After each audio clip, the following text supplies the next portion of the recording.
Hello, everybody. Welcome back to another episode of The Hard Truth. Listen, this is a special broadcast due to everything that's going on in just this last week or so. Okay? On the one hand, we have another student death at Washington State University, and on the other hand, we have someone claiming Koberger is a woman inside and he wants to move to a woman's jail. Listen, karma is truly at work. Grab your coffee or cup of tea because we need to talk.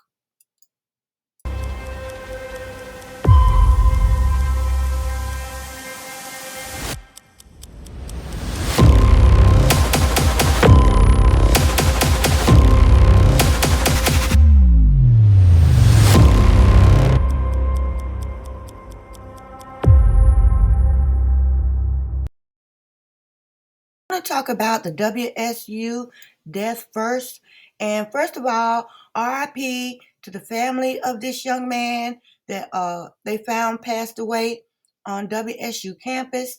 Okay, Koberger is in custody, and yet this is the second WSU campus death in the past 4 months. And since this one that just happened this week, the killer is in custody, is what they're telling us. So, what I want to know is, I mean, are these guys witnesses, Kopaka and this other guy? Okay, regardless of what they say the cause of death is, this is not normal.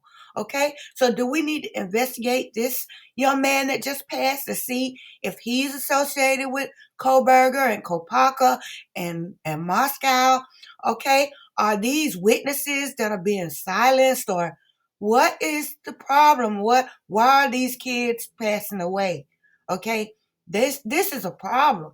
Okay, we're so focused on how do you say it, lynching this one person, when really we still have deaths occurring in this area between these two schools. Not just this young man that just claimed committed suicide, and not just Kopaka. I believe there was a death in Moscow for some fraternity related death. So all this is in the past few months. Okay, so this is becoming bigger than Brian Koberger.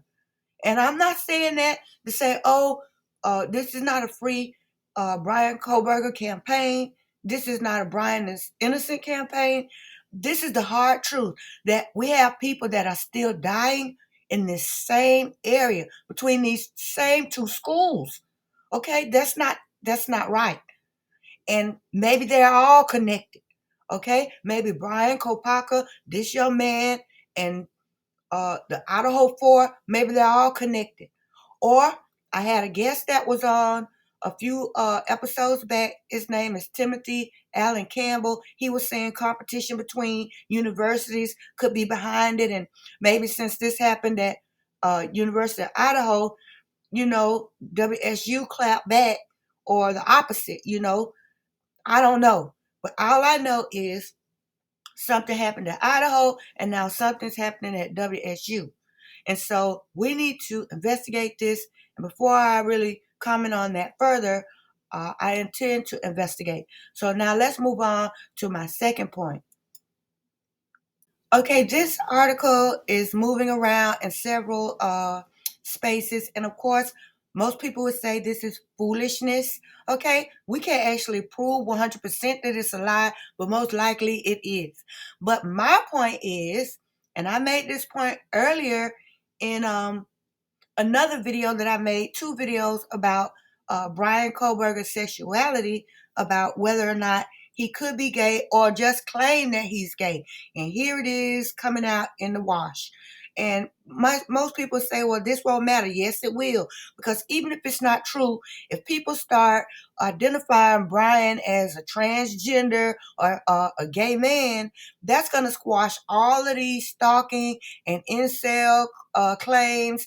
It's going to wash all that, it's going to blow it all out of the water. Okay, all of these claims that he was following and obsessed by one of those girls, they're going to have to change all that and say that he was stalking Ethan, if anybody. Okay, I'm just saying.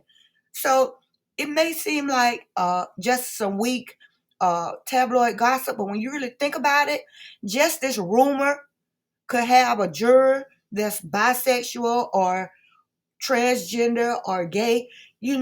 One juror might say, hey, this guy is a woman on the inside. I don't believe he wanted anybody, any of those girls.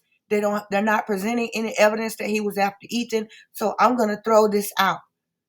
I mean, really, it's a masterful defense if he says that he's gay, whether he is or not. I said this in my videos, and I'm going to put both of them up here so you can see them and go back and hear what I said. I told you his sexuality matters in this case. And if he is even hinted that he is a homosexual, bisexual, transgender, or whatever, it's going to affect this case. It doesn't even have to be true. It can be a rumor. Half of the news that we've gotten about this case is a rumor. Okay? 60% of what we read in the news about this case hasn't been proved or can't be proved. So, as ridiculous as this is, it's no more of a rumor or unfounded. It's some of the other stuff they've been telling us. All right. So my point is, we have to look at all of these deaths, and we have to look at this uh, claim here about his sexuality. I personally believe that the defense may have leaked this, okay? Knowing it's not true, just to stir the rumor out there and shake up people who are just convinced that this man is obsessed with one of these girls, either Maddie, Kaylee, or Xana. I mean, when you think about it, it's a masterful move if that's what it is. Okay? Because up until now, and now they're saying, oh, he's got one of their IDs. Well, I guess this is clapping back to all of that. But listen, I'm going to see what you think. All right, I've given my theories right quick. I didn't really have a lot of time to make this video, but thank you for listening, even though this is really quick, not really my usual style of broadcast. But I want to hear what you think, and I want you to go back and watch my 2 videos on Brian's sexuality so that you can see that I predicted this. Yes, I did. Thanks for watching. Much love.